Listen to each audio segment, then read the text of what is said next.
Today, we're in Denia, Spain with a man who is redefining what's possible for energy in the Middle East. After 20 plus years, Sherif Foda left a top global role at Schlumberger to build National Energy Services Reunited, NESR, from scratch. Try a lot of things, and then I think work ethics is extremely important regardless in what domain you're doing. His goal, to take it to $2 billion, make the oil and gas sector sustainable, and change the narratives around the energy sector. Today, we sit down with a true leader to uncover his story, mindset, mission, and the future he sees for energy, innovation, and the region he calls home. The key is how can you extract the best quality from each person and learn from each person, and then have to be open-minded that you're not right.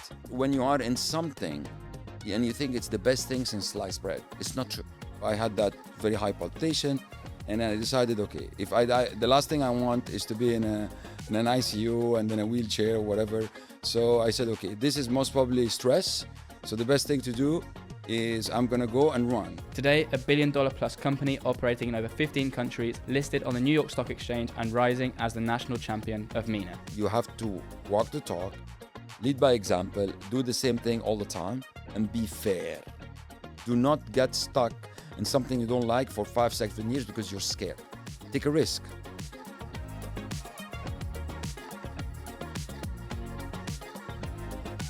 Sherif, thank you so much for meeting me today. I think it's a great opportunity for me to speak to you and learn more about the industry and kind of change the narratives around the industry as we spoke about.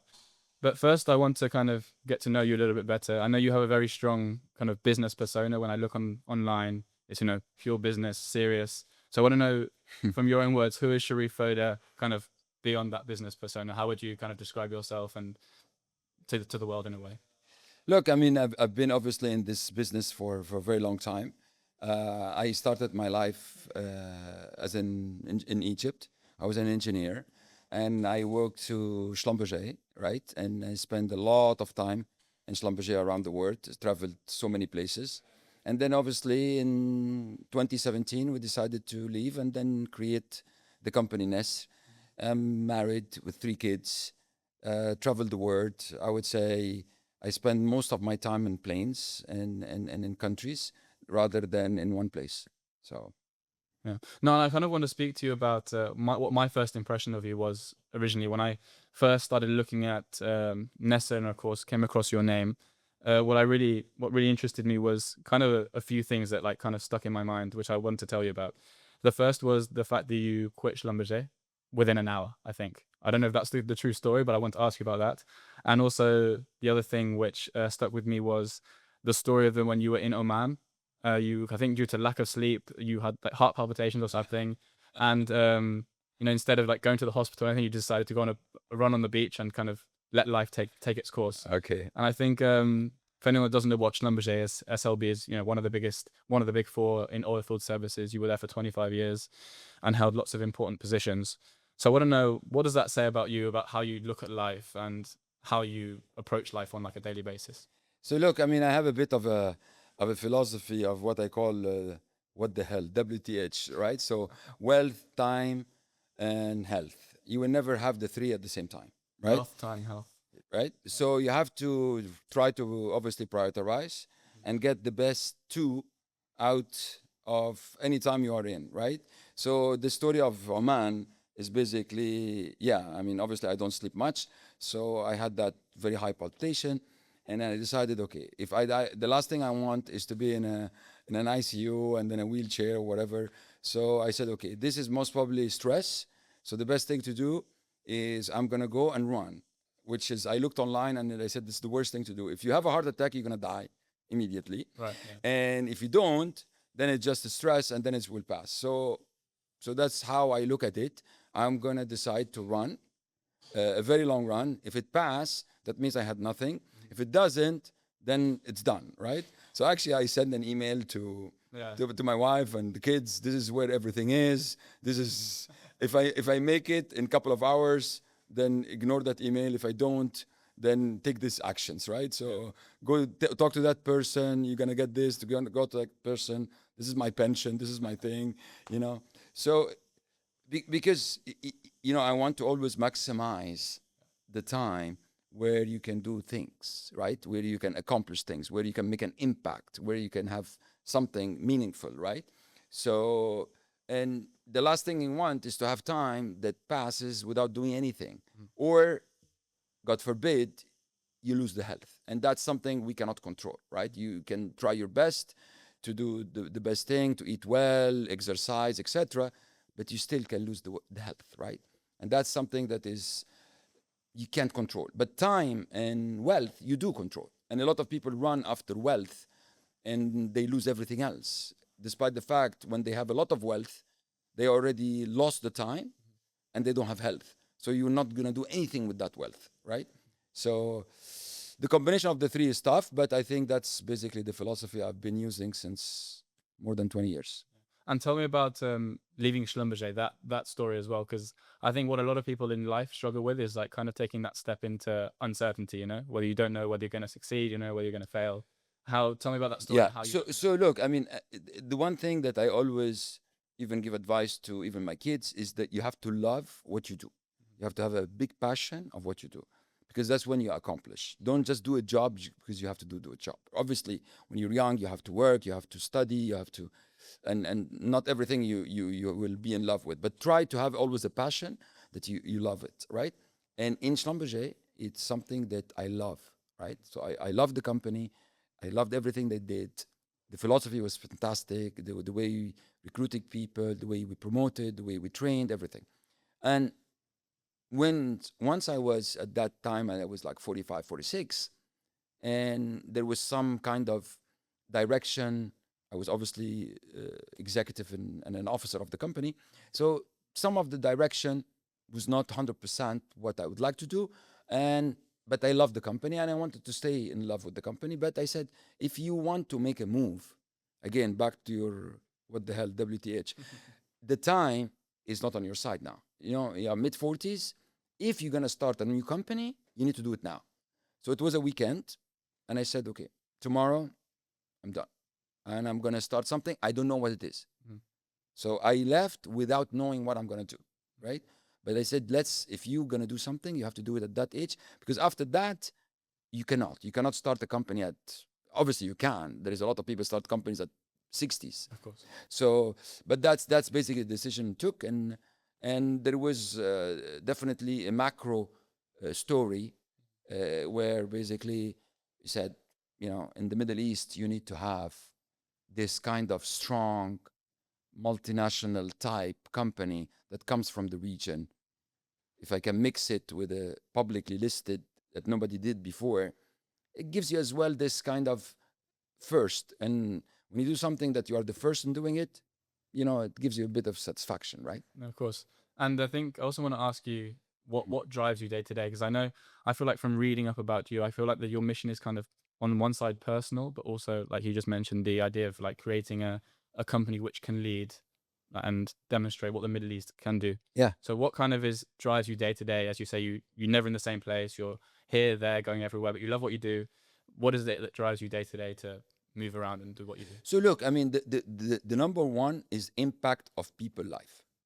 So if you create something that you are a useful person, that you create something to the people, you create something to the, you know, the environment, the earth, the people, the life, that's what drives me, right? So on a personal level, on a professional level. So on the professional level, you can make a company that becomes very successful, that is known to be successful, that is different, that is, you know, compliant, legal, very good. You get the best of everybody. And that's why I always tell people, you should always steal shamelessly, right?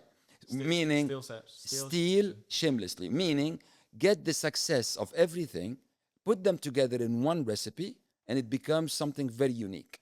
Do not invent something that is, you know, so if this company does this so well, but does other things not good, take that very good thing, put it into the company that you have, and build on it, right?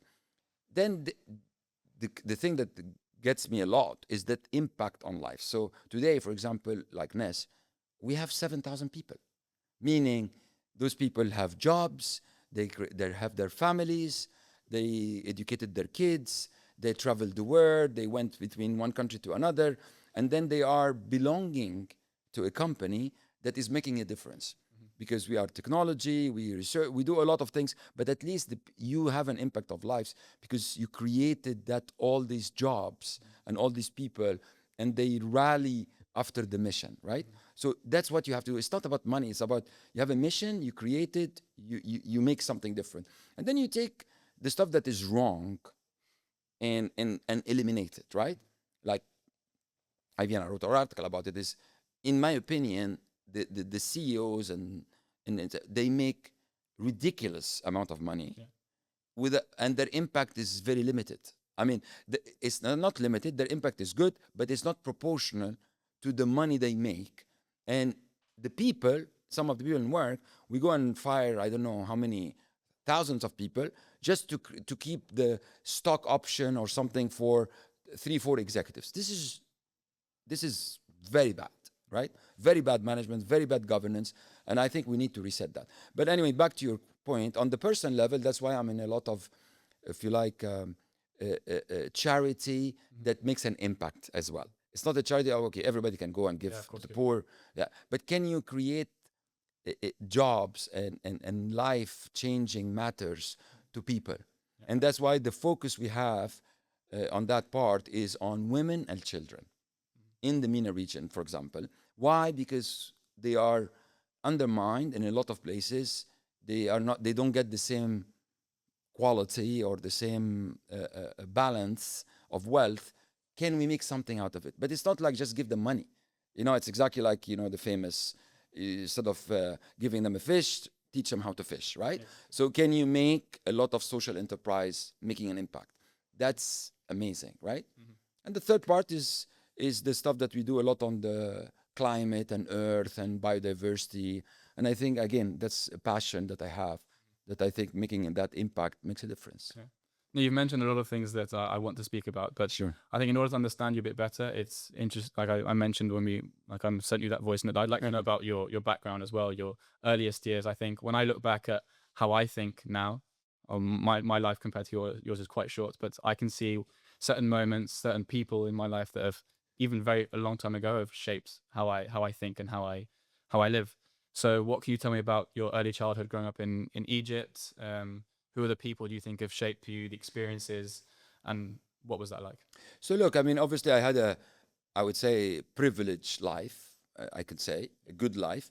So I lived in Egypt. My father was a very strong man, and he was a vice minister, etc. My grandfather was a governor. So it's not a rich, but it's like good, I would say, good family. We had, I had all my, I would say, earlier influence was from my father, by far. How rigid and strict in the work ethics. So is your family a military family? Is that correct? No. My father was in the, what do you call, in the police, right? Okay. But he's not like a policeman. He was like a more of a training and and this kind of government and stuff. But they never used the authority to make something, or so. And that's why he always teach me, for example, if you have power, you don't use it, and that's when you're strong, right? You don't show off because you have, you don't need to. You don't need to, right? And then obviously had my very strong, I would say, education, engineering. I was in a good French school, etc., etc. And I wanted to be actually like them. So I wanted to be, and I always looked at it as I want to be James Bond, right? Yeah, this was always my passion. I want to be James Bond. I'm going to be a spy, and I'm going to have all this fantastic life. And I met with one of the minister, and he told me, look, this is not going to be your life, my friend. You're not going to have that. So go to engineering and have another kind of career, and you can travel and all the stuff. But I think that's the biggest influence. And then after that, I used everybody that I worked with to get the best out of the personality. You will not get from someone everything, but you will get a lot of good from a lot of people. And the key is, how can you extract the best quality from each person and learn from each person, and then have to be open-minded that you're not right, that you could be wrong, and somebody else, although I'm opinionated, but still I try always to open up. It might be wrong, And I even tell this to my kids: once I become obsolete, tell me. Yeah, my mom says the same thing. Please tell me when I'm obsolete. And when I start to say things that has no meaning, because I say, oh, 25 years ago we did this, maybe it's irrelevant now. Yeah. And I think that's, can you keep learning? It's one of the things that's as I always say, you need to be aware. And a lot of times the biggest mistake of people, they are unaware of their defaults. They're unaware of their I wouldn't want to say screw ups, but they kind of totally unaware of it. And how can you always be aware and open minded? And I know that I have defaults, but can I improve it all the time? And that's, I think, what creates, again, the impact of your life. And obviously, I had a lot of impact as well from my father-in-law. Okay. Right? So he's German.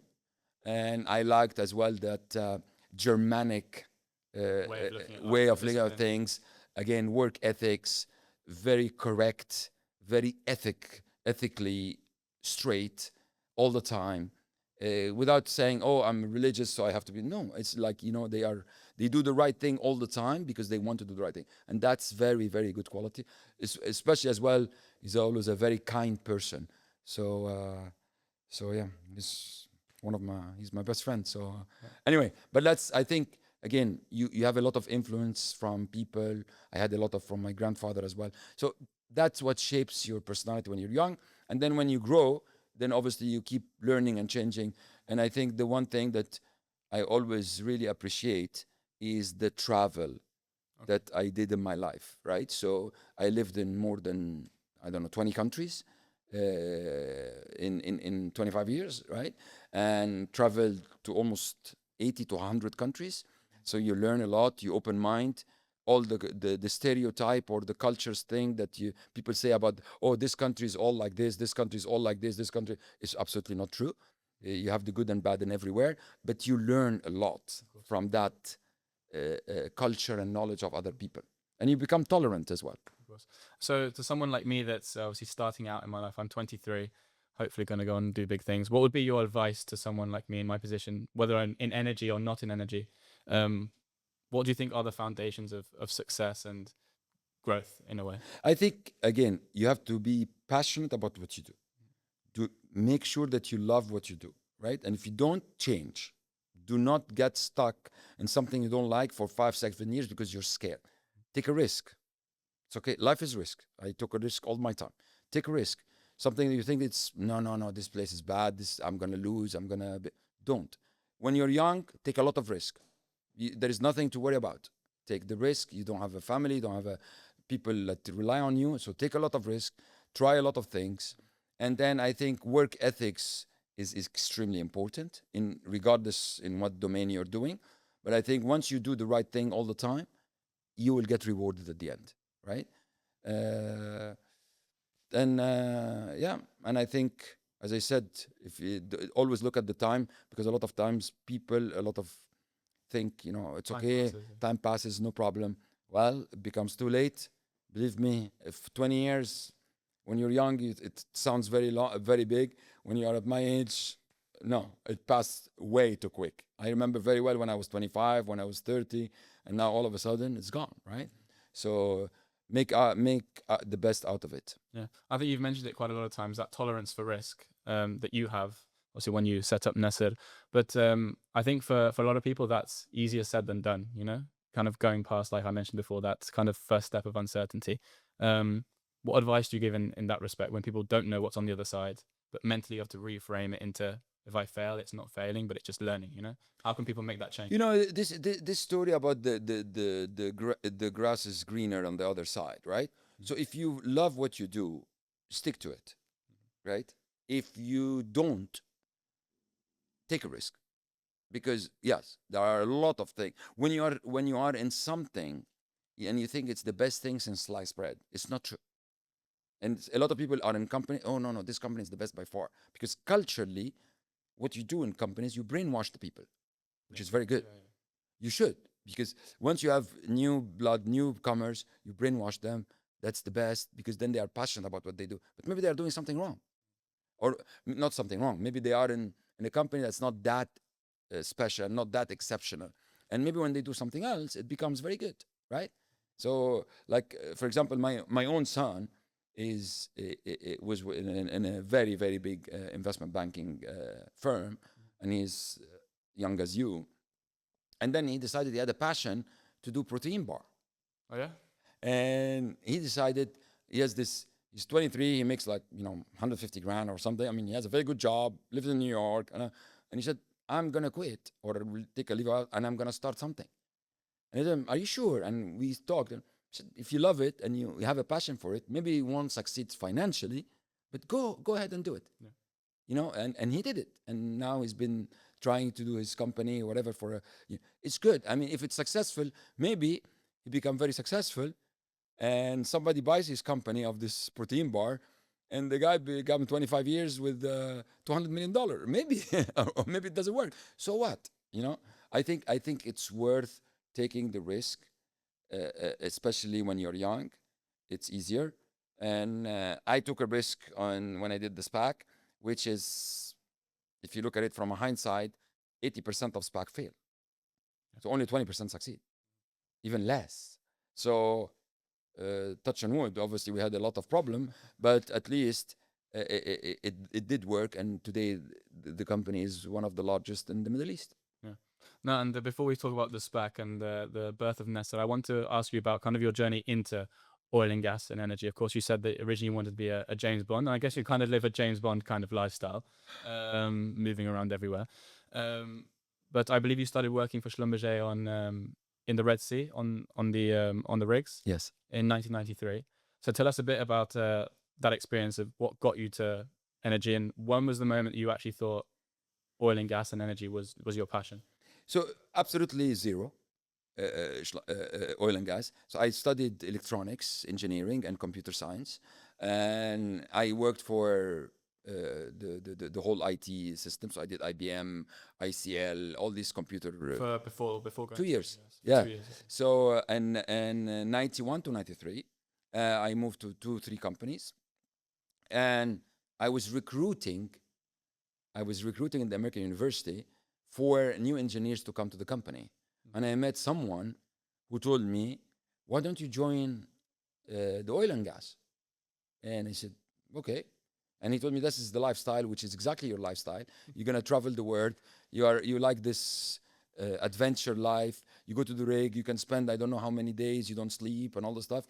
That's the type of thing." He said, "Yeah, I'll do that. I love that." So then I went through the interviews, and at that time it was very rigorous. You are like 800 people, they choose 2. So you go through like a week of interviews at the time. This is the interviews for Schlumberger. Yeah, because obviously I did 2 companies, and Schlumberger and another one. Now it's Baker, that company. But at that time, everybody wanted to go to that sector because it was the highest paid sector. So people leave IBM, Procter and Gamble, Microsoft, and move to Schlumberger, Exxon, because this is the highest paid people. It's opposite to now. Plus, the youngsters had a passion about that. There's no this fossil fuel, black, bad, So around the oil and gas industry. yes, at that time it was again the highest paid, adventure life, etc. So I did the interviews, and I said, "Okay, let's try." As I told you, we were 800, 2 were chosen.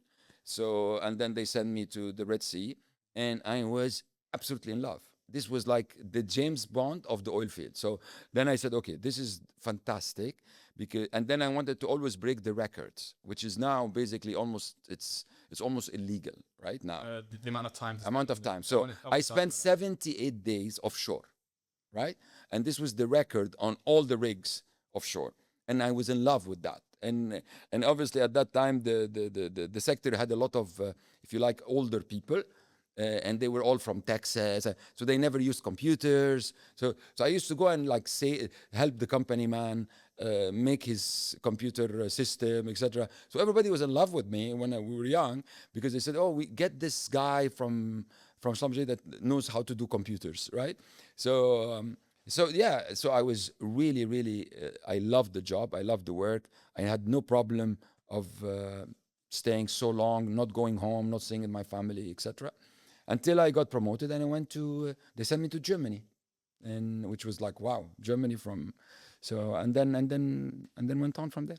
And I think I've had the opportunity to speak to quite a lot of people that like started at Schlumberger, and that company seems to be kind of a machine putting out like very good people with a lot of talent. So Yes. tell me about the 25 years and like the kind of your rise through Schlumberger, and what do you think were the key things that you learned there from across the board? Because I think you held a lot of positions, business development, operations, kind of everything.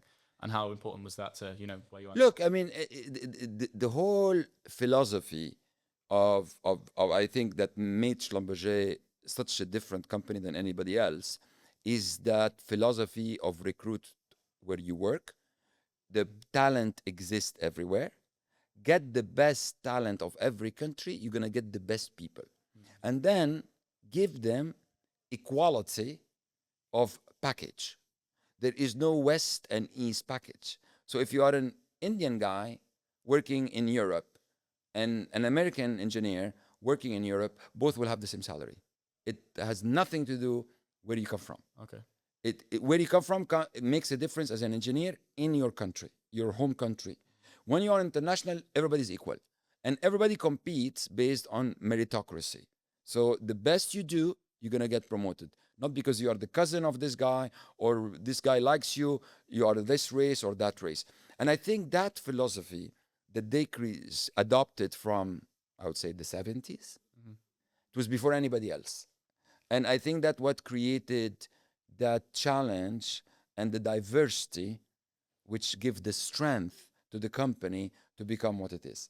And then obviously I love that. And as I said, I always had that, if you like, excess work, and I liked it. So I got promoted faster because you had modules, you had tasks to do. So the task, for example, I tell you it takes 2 years, I do it in 3 months or 4 months. That's the training that they have. Training, and then you go from one step to the other, FE to FE1 to FE2 to GFE, etc. Right? And then after that, so I was promoted. Then you went to Germany. You can manage Germany. Then you went to Eastern Europe, manage Eastern Europe. You went to the States, product champion. You became manager. You become VP. You become president. So in every job, you know how to manage it, and that's how they monitor you. Can you take task and you can accomplish it, and you still can have that. One thing I learned as well personally is I always wanted to keep the network and the relationship with the customer that I had.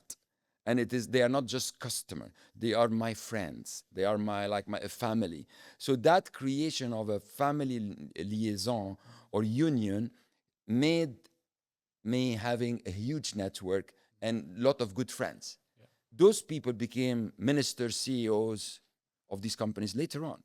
And that's one part when I left and created the SPAC, made NESR, I had that access to go and meet all these friends because we were real friends for years. It's not like a client, after the client, I don't know you. No, they became part of your family, part of your life. And I think that what makes a big difference. And now moving on to how the start of NESR and the SPAC, for example. But first, was going on your own, making your own business always something you'd wanted to do? Yes.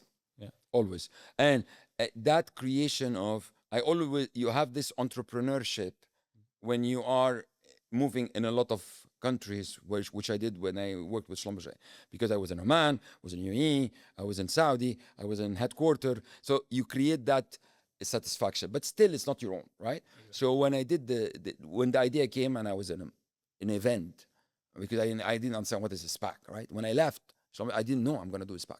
I left Schlumberger, I didn't know. And then I went to an event, and the guy was explaining, I'm 74, I could not retire, I could not just sit and play golf and be annoying to my wife, so I decided to make a SPAC. I said, what's a SPAC? A special purpose acquisition company, blah, blah, blah.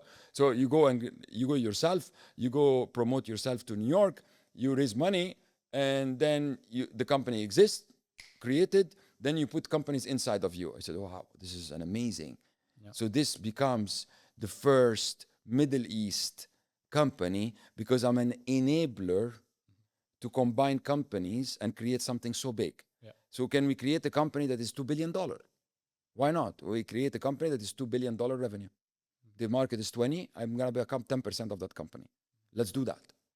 Yeah. You know? So, and the thing is, it was always as well a passion for me from a culture point of view. Of course, yeah. That why in the Middle East, with all this talent, know-how, oil companies that became amazing, state of the art, Aramco, ADNOC, KOC, all these very good E&P company. Why there is not a single good service company that does all these places with technology, with governance? Why? Why there is none? There's always this little local company, and they always have a reputation. If you are a little local company, you are bad. You know, Of course, yeah. there is this stereotype. Oh, you're from this. Oh, most probably you are, not very ethical. Most probably you make bad deals. Maybe you pay somebody under the table. No. So I said, let's take again, Steam Chimney. Let's take the best out of everything. Who has the best governance? USA. Why? Because they have this stock market that is 10 times any other stock market. I'm going to be in the best stock market. And I'm going to be on NASDAQ where Apple, Nvidia, Microsoft is. Let's create one there. So that's the start, right? Because then it gives you that base. So when you go and talk to investors in the Middle East and companies, you're not basically coming to beg. You're not the beggar. You already have $230 million that you raised yourself based on your name. And you're telling them, guys, I have this money. Let's create another company, but let's merge. Instead of each one has a little outfit, it's so difficult for you to grow and compete with the big, multinational, solid people, unless you have some scale, some size. You cannot be 200 million competing with 26 billion, right? So, and that's why we had a good backing from fantastic investors in the Middle East and fantastic investor from the US, which is again gives you this nice mix of talents and mix of investor from Middle East, investor from the US, they all together, and I fix the governance. Why? Because I'm a publicly listed company from NASDAQ, SEC requirement, tak. Nobody can say, oh, this investor got something more than the other guy. This guy got, I don't know, because I like him more, I like her more. No, everybody's equal. Everybody has shares. There is nothing you can do anywhere except 100% legal, as we say, kosher 100%, and then you go for it, right? And that's how we had the big investment. And obviously, I have fantastic people like Olayan, and my dearest sister Lubna, and I have Hussein Nuwais Investment. I have a lot of people. They're excellent quality, top quartile, I would say, in the Middle East investment. And then you have the US big guys, like Fidelity. We have SCF Partners, private equity, and all this came together and created that. And today we are, the company grew 5 times, and from an initial when it was, but today it's, I think we are on the right track to do what we want to do. No, I think the growth of NESR and its inception is all kind of around deal making and the ability to negotiate. Obviously, you've been in this industry for a long time. What do you think are the keys to making a good deal, like negotiating with people? What's the key to that skill? Look, Middle East, you need to go to number one. That's it, right? So you have to do obviously the homework and all the stuff. But the key to negotiation and creating something like that, you need to know the people. And once you know the people, you negotiate with them. They are tough negotiator. So if you know the industry so well, and you have a reputation of being, obviously you were an executive, big companies, you understand how to, if you like, get the right price, because they always exaggerate and ask for ridiculous amount of valuation, then you will be able to make a deal, right? It's very difficult, very hard. And it's as well, I have to be honest, this is something why I wanted to do the company, because I knew it's going to be so difficult, almost impossible to replicate that. It's almost impossible to replicate what we did. Why? Because first of all, you need to be an enabler, not an acquirer. Mm-hmm. So you have to create some vehicle to do that. And that's why SPAC was amazing. And they merge, but they stay. Some of their money stays. You stay local. So you are Saudi, meaning you're Saudi, right? You have an investment in Saudi, you have 3,000 Saudi people, so that becomes, you are a national champion, right? Like the black horse of that country, right? And similar to Oman, similar to all these places. So how can you negotiate and deal with all these different personality, different ego, different people without wanting to do something, or wanting to do I have to be the chairman. Oh, I have to be on the board. I have to have the decision. Oh, I said, this for me was the beginning. I set it up, and you need to make sure that you do not make a difference. So then you cannot have one has this, one has this. So I said, I'm the chairman and the CEO. I'm not changing that, right? So I'm not going to have a chairman on my top. Not going to happen. And nobody was going to have another like advantage over another person, that basically, because that unfairness make you fail in the next negotiation. Yeah. If you understand what I'm saying. Yeah. And that's why it is so important to be very fair and everybody equal, and you are showing the numbers properly. And some deals you will not be able to make because, so I'm going to give you an example, obviously without mentioning the name. I negotiated with the company. We agreed on everything. We did the DD, due diligence. We had the legal case, legal documents, the SPA, the sale and purchase agreement. Everything was signed except the signature of the chairman and myself. And we agreed to do that in Dubai, in one of the places. And we went there. I sat with him like I'm sitting with you. And one of the things, everything passed. And he said, but I want this thing more. I said, no, you cannot. This is a deal breaker. He said, oh, no, we agreed on everything. And I take care of all your past tax issue. So this for me was like, dun, dun, dun, alarm, red alarm. So I said, what do you mean you take care? What does that word mean? Yeah. So I said, okay, look, I think we went a very long journey. Unfortunately, we are not going to sign and make a ceremony today. The deal is off. And I moved out and I didn't do the deal. And I think this discipline in negotiation, and this because that means there might be a question mark. Yeah. Correct. On anything, maybe even the due diligence passed everything, but maybe there is an ethical issue, or maybe there is something. Because if someone thinks that he can get an advantage because he's going to do a favor to the company, that gives you already an alarm. And I think that's one thing that you have to do in the Middle East very, very well. And anywhere, by the way, it's not only the Middle East. But again, because people have a perception, you need to make sure that you are, as they say, you are holier than the Pope. Yes. You need to be holier than the Pope. You are in this part of it, you need to make sure that everything is 100% correct, because people sometimes have that perception that maybe it is not very correct. Yeah. No, and I think it's interesting what you said about this story you just told. I think, I'm not going to quote you exactly, but you said you only work with people you trust and people you like. Yes. And I kind of want to understand, do you have a framework for knowing when you want to work with someone? How do you choose your partners? Is there other things you look for in someone that you're like, I don't like that, I'm not going to work with them? How do you know when someone is good to work with or not? The number one thing that has to be straight 0-1 binary is the ethics of the person, right?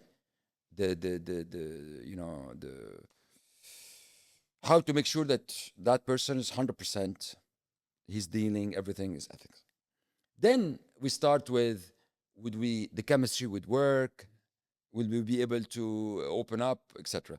I have as well a very, if you like, soprano, mafioso's style of dealing, meaning I like to sit, so I like to sit with the person and we make a deal and I tell him my word is a contract before we sign anything. But we are going to trust each other. Whatever we say, we're going to do.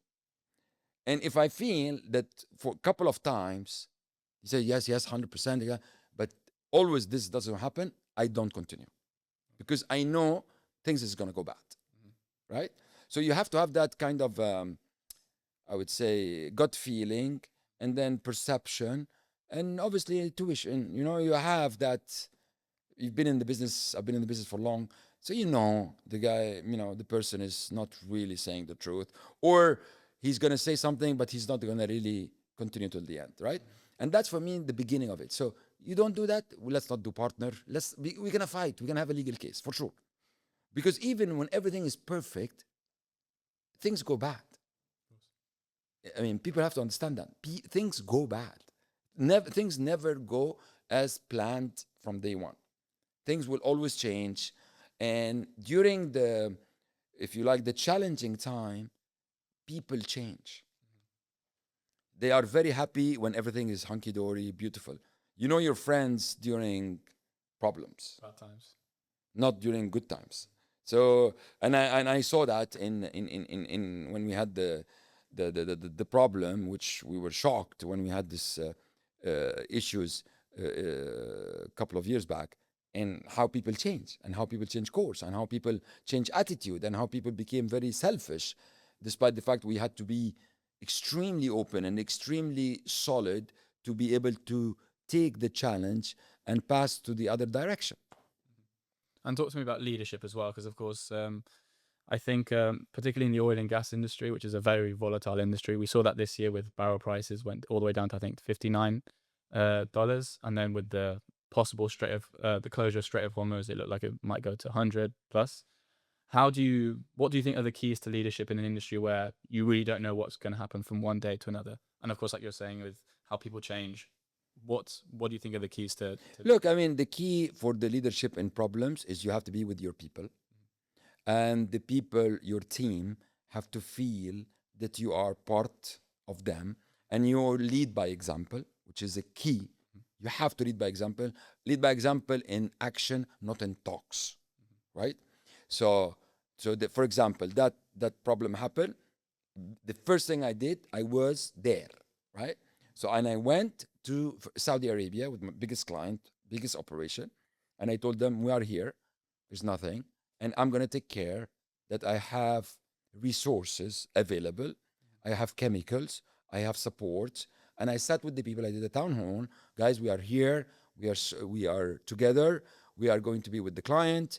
Obviously, we look at our safety, we look at all the issues around us geopolitically, if something happened, but we have to be with the client. And then I met with the president of the client, and I told him, we are here for you, and we're going to be here, and we are the local company, we are the strong supporter, we're not going to go anywhere. I have national people, I have Saudi people, they are sitting in the country, la, la, la, la, la, right? So immediately, the client and your people feel that you are here for them. You are the first reliable supplier, a reliable source of issues. It's not because a war will happen, we'll all run away and, be scared. No, we are here. And I said, I'm going to sit. If there is bombs, I'm going to be the first one in the base, right? Libya, I did the same. When they had the issues, I flew to Libya. The security told me you're not allowed. I said, if my people are there, I'm going to be there. And I sat with Libya, and I saw the minister, I saw everybody. So that, I think, give you credibility. You are very strong. You are very with the people. The other part of all this oil price and stuff, people like me, like people been in the industry forever, it's always going to happen. It's going to be up, down, up, down. The key is, can you not be with the cycle as a follower, but as a leader? It's very hard. So in this cycle, for example, I decided that I'm going to invest opposite to the market. I'm going to be counter-cyclical, meaning I'm going to buy everything. I'm going to spend more capex. I'm going to hire people. I'm not going to fire anybody, etc., etc. And people said, "Are you crazy?" The same during COVID as well, man. Exactly. Yes. And then people said, "Are you crazy?" Yeah. Obviously, it's very hard for the shareholders. So I'm going to have a hard time with my board, with my shareholders. Why are you doing this? And I'm going to explain, guys. We are going to, maybe 1 quarter, 2 quarters, it's okay. But we are going to gain for the next 5 years, because we're going to be so strong. And first of all, I'm going to be the only buyer when everybody's selling, meaning I'm going to get a fantastic deal. It's imagine you go to a car lot and nobody's buying except you. I'm going to ask for 50% discount. I'm going to take it. So I'm going to buy everything half the price. And then I am going to prepare all these countries with people, resources, everything. Things is going to start to pick up, and I'm going to catch the best out of it, right? And that's a key, because then my growth, instead of being 10, 15%, I can grow 20, 25%. And my target is $2 billion, which we said before. I want to make sure I can reach that target even a year or two ahead of time. And I said, now I found that this is an opportunity. I'm going to do all this stuff. I'm going to invest because I'm going to stretch myself to reach that next year. I want to reach this 2 billion next year. Right? I think, as you said, one of the keys to leadership is knowing what you want to achieve, and then kind of knowing to drown out the noise. You know, as you said, like you've always got lots of opinions coming from here, coming from there. And I think in life that is also like when you want to take risk, you also the people closest to you, like, I don't think you should take the risk, you know, because people want the best for you and they don't want you to fail in a way. How do you keep all those voices away and focus on your mission, I guess? I think you have to, I always listen, obviously, because you have to listen. Otherwise, again, you become obsolete, or you become very opinionated that you are, again, unskilled, unaware, as we call it. No, I need to. So I listen, but then I move out, filter everything, and focus. Ask for a couple of people. I give them the why I think this way, and then I move forward. I'm a very fast decision making, sometimes too fast, but I decide very quickly, like sometimes in 5-10 minutes, right? So this is the right thing, and I pass it, and I think, and I have no problem to say I'm wrong, right? Guys, okay, we took that decision. So for example, I invested in a place in Africa, and I said, this is the right thing. I decided, we made the decision, and it was wrong. And I told the board, we did that investment, it's wrong, but it's a risk. It's a 2%, 5% of the company. It's okay. We can take a couple of risks. If it works, wow, we're gonna explode. So I think that's it. And I use this time always, funny enough, in the gym. That's my make the decisions. That's my thinking and all the branding. So all these I love branding, for example. So all this NESR name, Nori, all this stuff. The marketing stuff. All this, I make this while I'm in the gym. Okay. Right? I go in the morning, work out, and I keep thinking about all these things with the music and the weights and all this stuff. And then I say, okay, guys, let's do this. And then obviously, again, we have a very good team, very, very bright, my executive management team, and I share it with them. I have a group. Guys, I have this idea, tak. And they say, and they open, you know, so they say, this is stupid. Are you crazy? So, okay, and maybe it's not, so I don't do it. Yeah. But that's how you filter, you know, the noise. And obviously you have, again, governance, you have a board. It's not like, it's not my company, right? So. And something you were mentioning before about when I asked you about leadership, something that's very important is like creating the culture, which is essentially what you were referring to. What is the difference when NESR started? You had about 1,000 employees. Now the growth has been immense. You're at 7,000, I think, more or less 6,000. Yes, correct. How does that change? What's the difference between leading a company at 1,000 and at 7,000? And how do you maintain that culture that you were mentioning before, so that everyone, you know, sees you as the leader, is aligned with the mission? How does that change with the growth that you've had over time? Obviously, for me, I mean, it's a bit, I would say, doesn't make any difference. Okay. 1,000 to 7,000, to be honest, right? Obviously, I had 30,000, I had 140,000. So for me, the scale, when I went to the NES, it was a very, very small company. It was like a shop, right? Yeah. And for me, this has to be 10,000 people, $2 billion in 5 years. That was exactly, by the way, this was my presentation in New York, 2017. Guys, we're going to create a company. It's going to be $2 billion, 10,000 people. So I'm not saying, I'm saying for me personally, there's nothing different. The key is, again, you have to walk the talk, lead by example, do the same thing all the time, and be fair.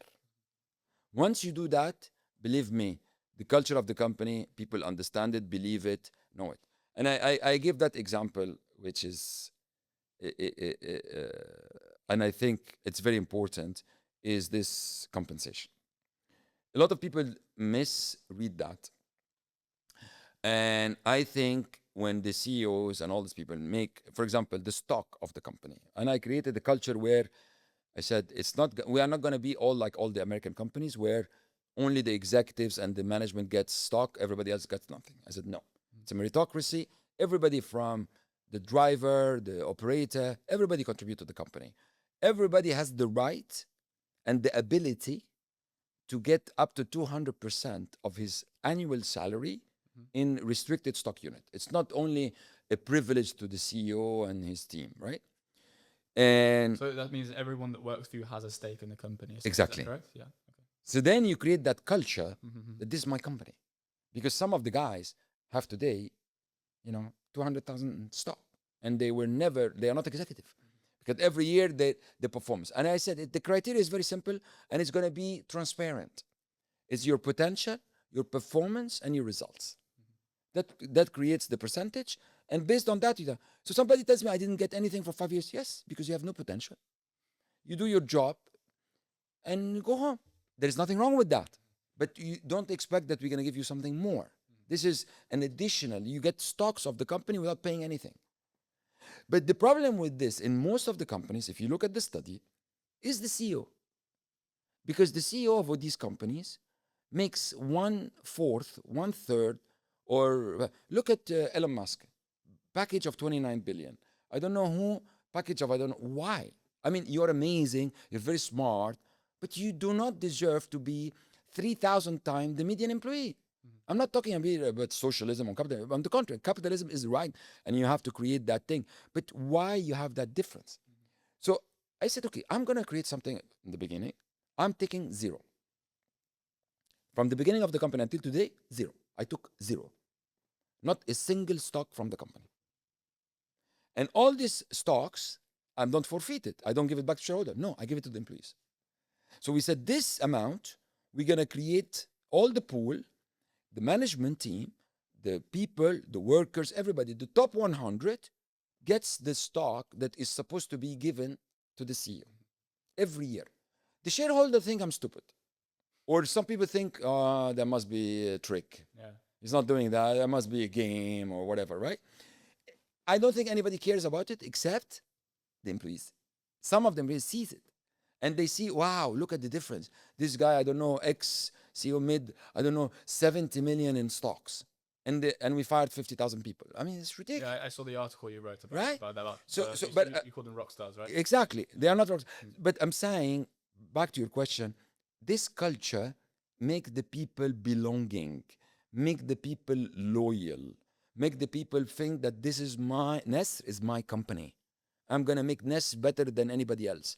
And because he owns part of it, and he feels that we are not abusing. And if somebody actually, we take a hard decision and release some people or terminate someone for violation HSE or for lack of performance, they kind of accept it because we know we are fair.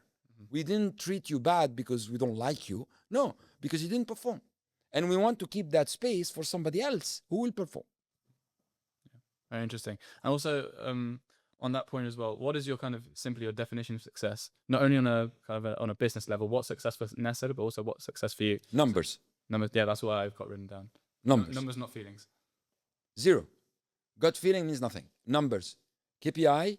Did you deliver? You didn't deliver. If the market is bad and didn't deliver, sorry, tough luck. You're part of it.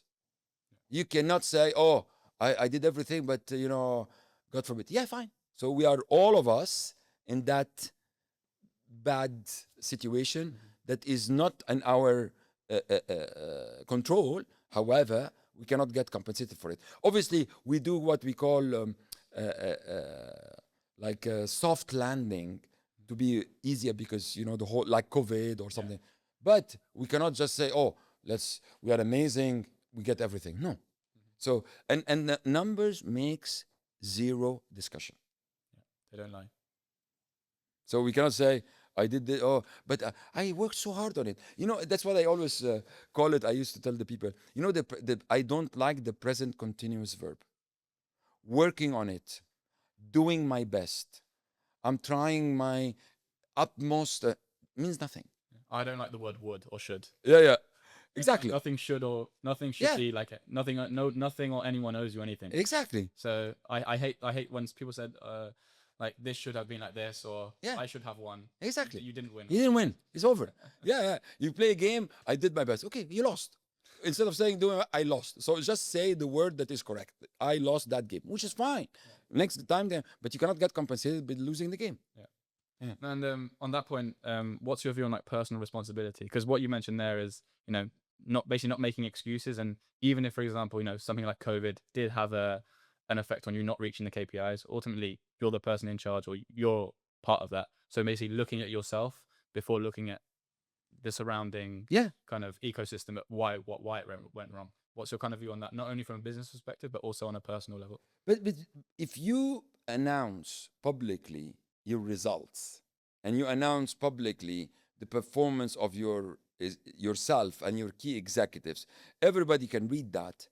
there is no ambiguity. Yeah. Because it's 100% clear. So this is what happened. This is our results. We did not do it. We don't deserve a bonus, and we say that.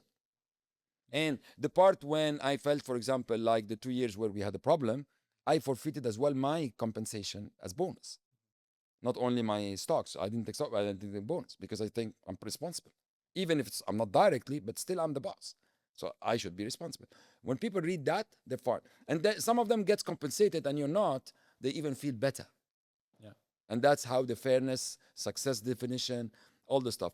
At the end of the day, if I look at NESR, very successful, etc. However, for the shareholder, it's not successful. I still say it's my responsibility. Even if the market went down, the stock went, but at the end of the day, somebody invested at $10, today the stock at $7, it's not a success. It's success when I feel it's success when for the shareholders, when their money, when their return is higher and the share price goes to $20 and $15. Then I created value, they created value, they can sell their stock, they can make money. Beside all the other factors that the company is very successful, grew 4 times, hired 7,000 people. We are as well top 3, top 4 in the service we do, which is anybody 5 years ago, they would think that this is hallucination. This little outfit will be better than the big guys in slick line, fracturing, coiled tubing, whatever. We are. So it's again, when you put ambition, and that's one of the other things as well. I always tell even my own kids, put ambition that is high. Aim high, you reach the sky. Don't aim, like running a marathon. I can run a marathon in, half a marathon in 3 hours. You can walk it, damn it. I mean, no, say, okay, can I do it in 1.5 hours? Yes, I just need to train that. So when you put ambition that's that high, you reach it. When you put ambition that's very low, that's what you reach. Too easy, yeah. It's too easy. And you're not ambition anymore, right? And our ambition is to be, as I said, number 1 in the Middle East. We won't be number 1 in everything, it's impossible, but we want to be top 3 companies in that region in the business that we do. And over time, in the last 8 years, what do you say have been the hardest moments or the biggest challenges you've faced when leading NESR? Well, the thing that comes to mind for me is when you were delisted from the NASDAQ. I think that was not too long ago, I don't think. Yes.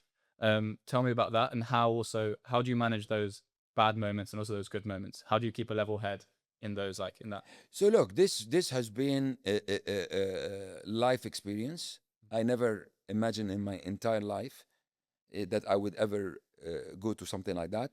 It was absolutely shocking. I remember very well the February 22, and when one of my accountants told me that there is something, doesn't add up when after the SAP. He said, no, impossible. What do you mean? Because I always used to tell the guy, we are a Swiss watch. Yeah. It's a clock. We don't do this. We are I'm so governance, talk. And all of a sudden I have this. So people from outside, they think we are crooks, right? So for me, it was horrific, right? And again, one of these moments, which I think what doesn't kill you make you stronger, is how can you sit, forget about your person, your life, yourself, think about all the employees that you have, think what happens to them, and if the company go under and go bankrupt and get destroyed. A lot of people that were around me,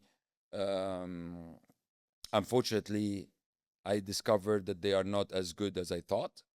And a lot of people, even I trusted, they were not worth the trust, which I realized as well that I made mistakes. And but then you have to again take all this aside, be strong, and live through that I would say catastrophe until you recover and put back the company. A lot of people advise me, and big people like ex-Goldman Sachs and stuff. This is 99% of companies go through that. They go bankrupt. The CEO never survive. Shareholders will go on after you. You will get eaten up. You'll die. And I believed, no, we will not, because again, I believe that we are very strong. It's a mistake. It's not anything intentional. Yeah, of course. And people make mistakes. Maybe we grew too fast, which we did. We underestimated COVID. because we were still going. And I expected my team to be working with the same work ethics, everything like myself and others, and realized that they made some shortcuts, and or because people could not travel, could not check some of the things, we had mistakes, and some people took advantage of it. But nothing was bad, so I said it will survive, because companies do not survive because they did something wrong. We did nothing wrong. We just missed something, and so ethically we are going to announce it. We could have, by the way, we didn't have to announce it, but we were ethically, we said we are not, nothing under the table, again, for the same philosophy. We're going to say this to the world, and we are going to survive it. And we survived it by doing, like, the, again, holier than the Pope. We did the exercise like extreme. Like, we checked ourselves, we got forensic, we checked everyone, 140,000, everybody was a la la la la la. And I think that's what saved, because people saw how rigor we went through it. We went back to NASDAQ, we went back, everybody was so happy, we rang the bell, we're back, the company. And the beauty is, the strongest part that we did with my executive team is we managed the client to have this as if it's a no subject. So the client, imagine, most of the places, companies go through that, the client to tell you disappear, because you might not survive, your financial is not good. We had nothing. All our clients were together with us. I went, proactively talked to all the clients, told them where we are, what is the issue, everything will pass, don't worry about it, the company is strong, financially strong, we never lost employees, everything is good, and we survived it. So I think it's definitely a life experience. I mean, I could never believe that I went through that, and I'm very proud of my guys to be able to stick together, and the company now is amazing. Yeah. And now I want to move on and speak about what I find particularly annoying, as I mentioned off camera, basically regarding the narrative around the energy industry. This is one of the reasons I want to do this podcast, because I believe people don't really understand it, and people don't really, in a way, know what they're talking about. And I want to kind of rewrite those narratives. So I think you put it very well in terms of some of the videos I've seen when you speak. What you repeat all the time is, it's not a competition between sources of energy, it's an integrated effort of all sorts of energy, which I think what people get wrong when they talk about the energy transition. They think it's oil and gas out, everything else in. Yeah. And I actually read something yesterday by the lawyer I would like to interview, and he actually called it, we're in the era not of the energy transition, but of the energy addition. Correct. Well, we need everything. We need as much as we can, whether it's oil and gas, whether it's solar. So give me your outlook, and what would be your message to maybe people my generation that, especially my generation, I feel have this kind of not realistic view of the energy industry. What would be your message to these people about what the future of energy really looks like? Yeah. Look, if you look at the background quickly on that, is very simply the narrative and the message from the energy companies or the oil and gas company is bad. We do a bad marketing job. That's exactly what I think, yes. Right? The industry needs to do better. We do a very bad marketing job. So we feel defensive, and we are explaining. Or we talk to each other how good we are. It's irrelevant. You need to talk the language to others. You are to sit in a conference, like all the conferences we do is an energy, oil and gas conference, and we talk to each other. We all understand what the world needs, right?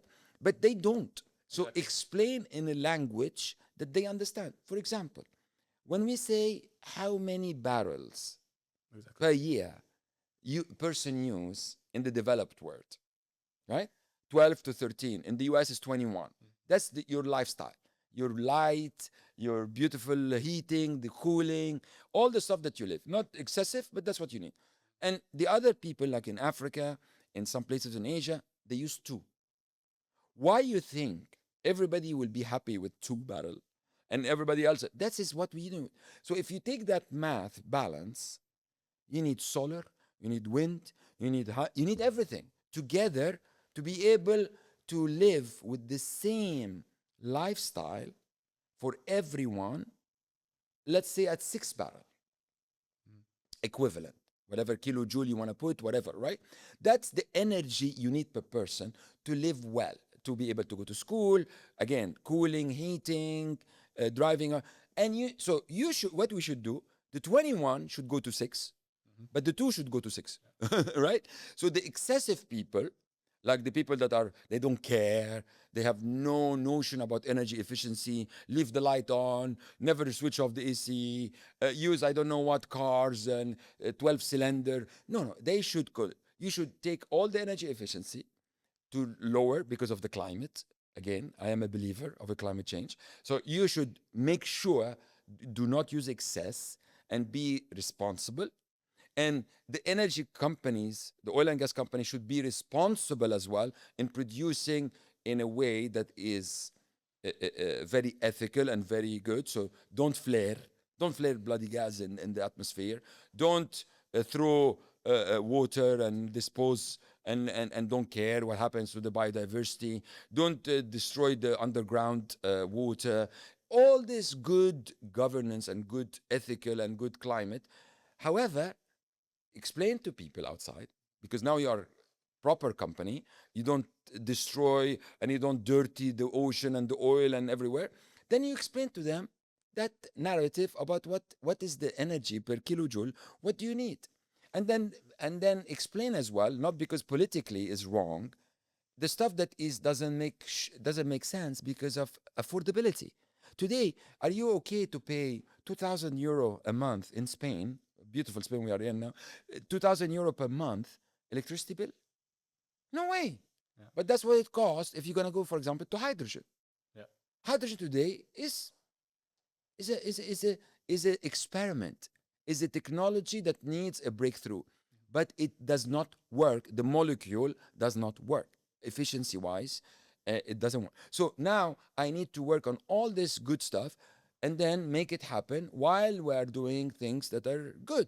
For example, all the beautiful sun have solar everywhere. Even if it costs you to install it, make that investment because long term is the right thing. And I think that's the explanation for the young generation. They will understand it. But for us to go and say, oil and gas is very good, we are an excellent industry, we are very nice people.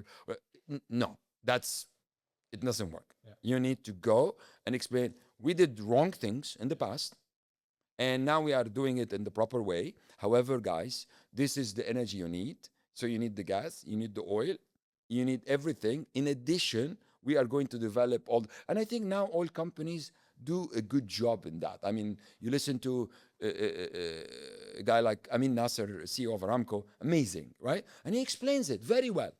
Let's not have the myth, but let's have, we are doing the right thing, and we are investing in all that stuff. Total, Patrick, does the, but they need to see action. I think the action that is not wrong, meaning don't go and do something destroying like a place in Africa, and then people go to this country, they find the whole thing destroyed. There is no agriculture, there is seepage everywhere, they dumped oil, they let, I don't know, village without, that's bad.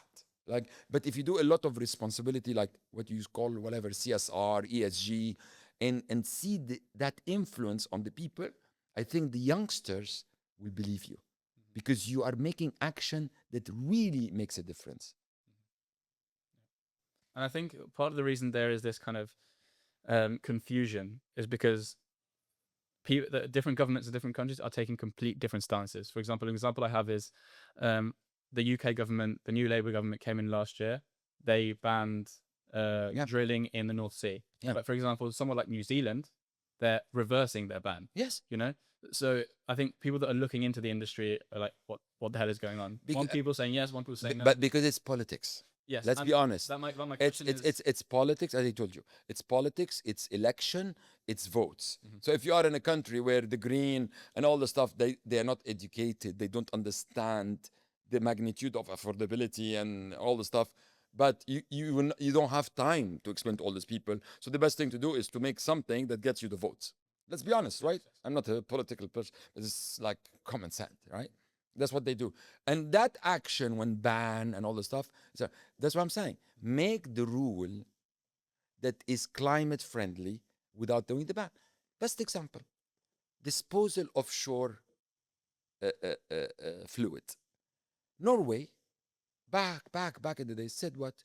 Guys, it's 200 ppm of solids or 100 ppm. That's the water you drink. That's the only thing you can dispose. Anything else, you have to ship it. So then it becomes very costly for people not to clean. Yeah. Right? But I wouldn't ban offshore. But I will put the boundaries that is so strict, and I will publish it so people believe it.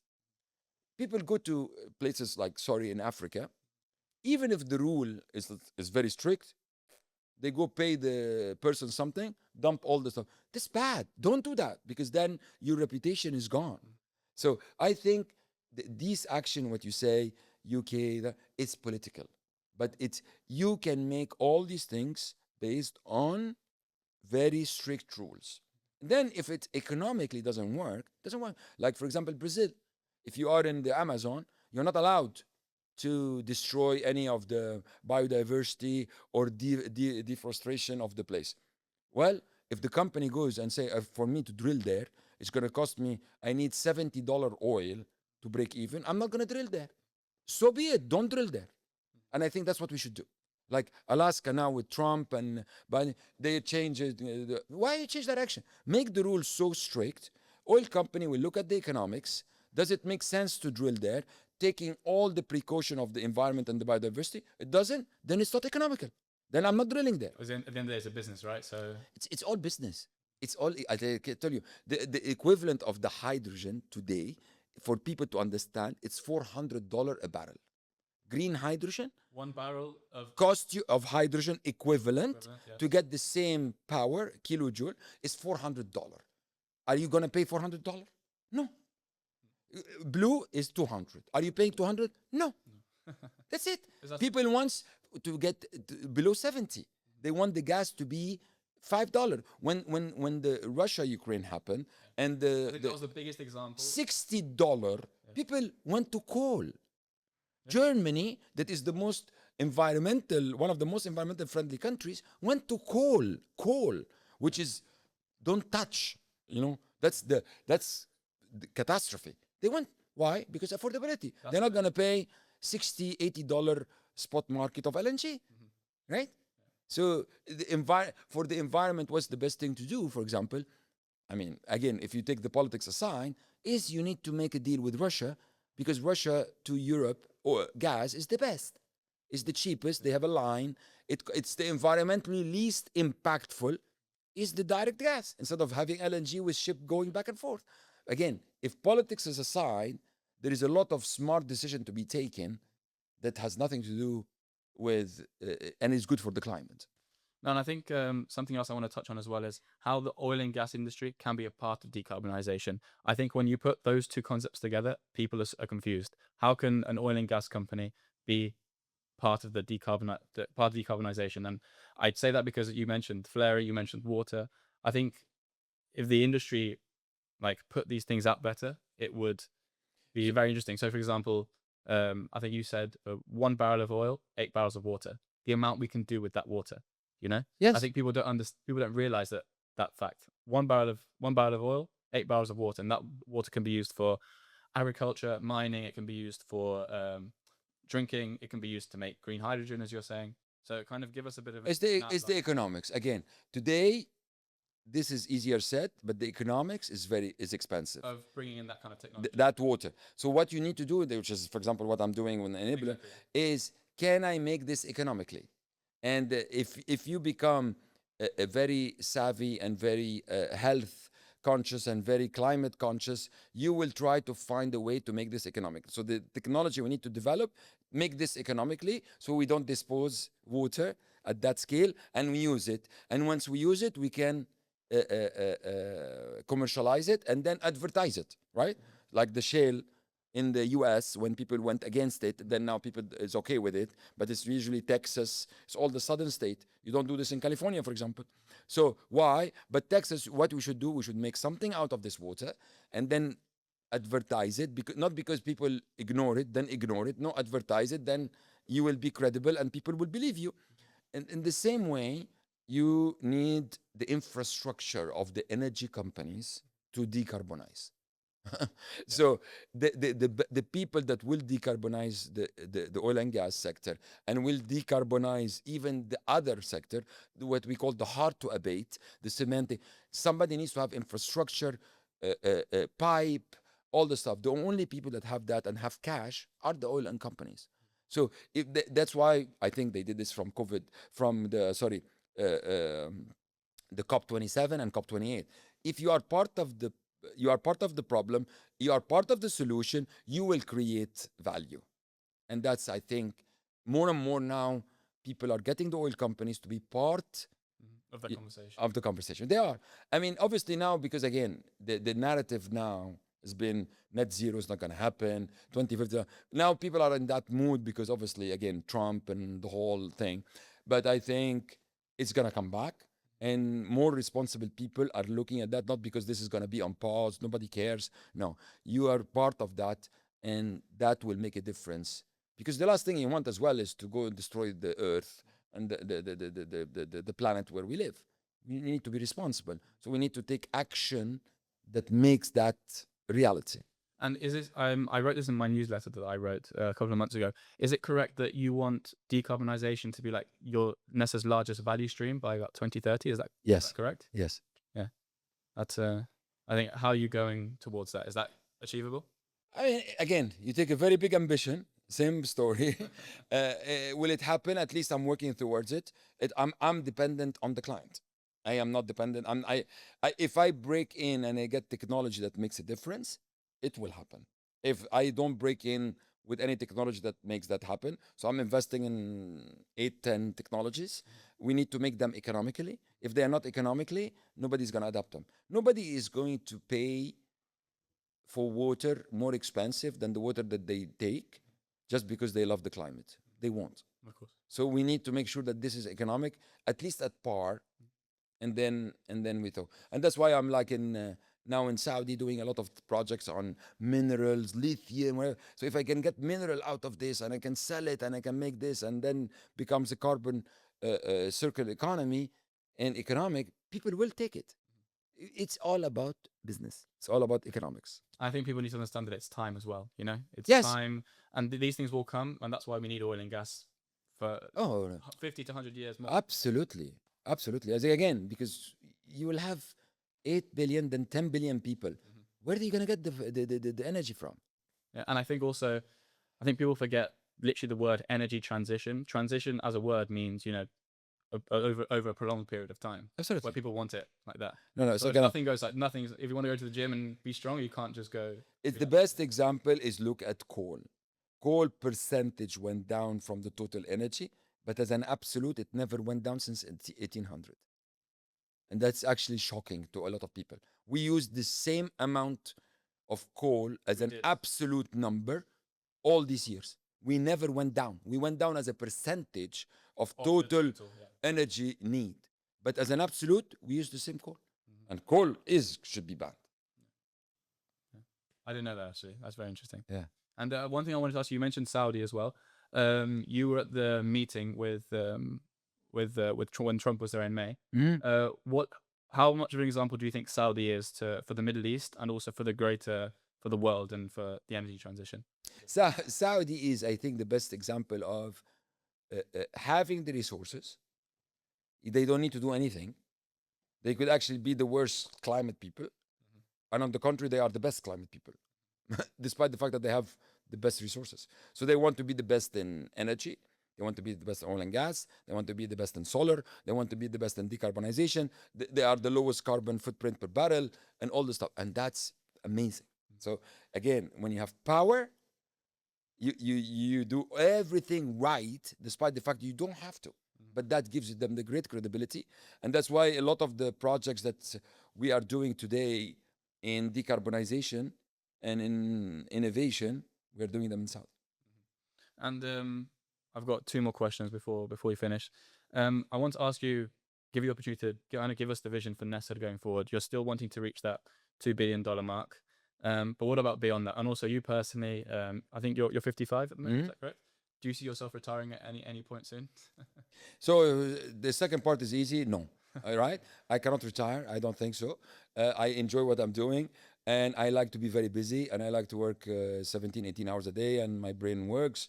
So I do not know how I can function without working. Maybe I work something else, but I'll always be working. On the first one, yes, our vision-wise, 2 billion was like this kind of a number. Again, this, in my opinion, 10% of the market. Then I'll That's be in the Middle East. Middle East, MENA, Middle East, North Africa, right? I still have some Africa, some Asia, but we're trying. Then once you are at that scale, you become a bit big. So I'm not saying you're an elephant, but you cannot outgrow a lot of the market. You're gonna have to be within that kind of framework. I hope, as I told you, I've become the top three in the segments we are operating.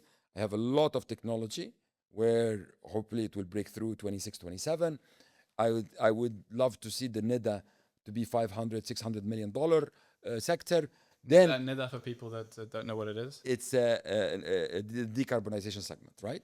So all this, if we become like, water, heat to power, all this very, very fancy stuff, and we make a big difference, I'll feel so good. Because first of all, again, impact on people's life, impact on the energy sector, and then becomes very, very, very unique. And I think the company easy becomes $3-4 billion. And then we look into the next phase. When the next phase for me is, should we, as we are the first company on NASDAQ, should we the first dual listed?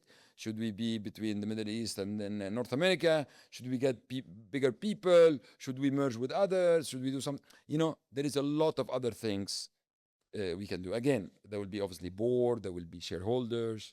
So, but at least there is so many things we want to do, and that's what keeps you exciting as well, and that's what keeps our people excited. That there is so many things we want to do best, right? So I want to be the biggest frac company. Then I want to be the biggest culture. Then we reach that. What's next? We have already things that we want to do, right? Amazing. And as my final, not really question, we're going to ask every guest to kind of pose a question to the audience of something that we've spoken about today that you think the audience needs to think about. Like a takeaway that a question that they should go home after they listen to this and think about what question, and it can be related to mindset, business, energy, view of the world. What would be your final kind of question to the audience? Question to the audience. I would say, do you believe what I just told you? But I think your question about the oil and gas sector, and do you believe them? And do you believe that they are doing the right thing to create value and impact to people's life? And if they answer this negatively, majority, at least you know that we are still doing a very bad job in PR and marketing. Because that's the start of people believing. I mean, if you want credibility for the energy sector to make a difference, you need at least the public people to believe what they say. Okay. Thank you so much. Really appreciate it. Thanks. Thank you for the time.